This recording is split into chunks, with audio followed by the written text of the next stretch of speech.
What's up, guys? Got the Ace hardware finished. I'll show you all the finished product. Took me about 2 hours. I had to stop multiple times to let the water tank fill back up. There's only about 4.5 gallons a minute here, and that 10 gallon a minute was just sucking it dry. But I'll show you all the finished product.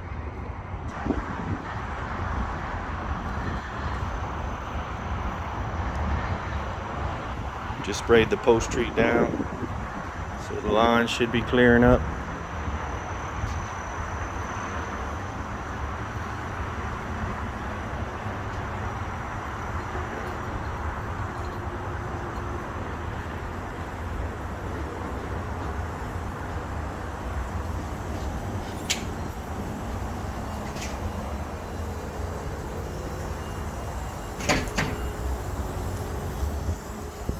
That's that.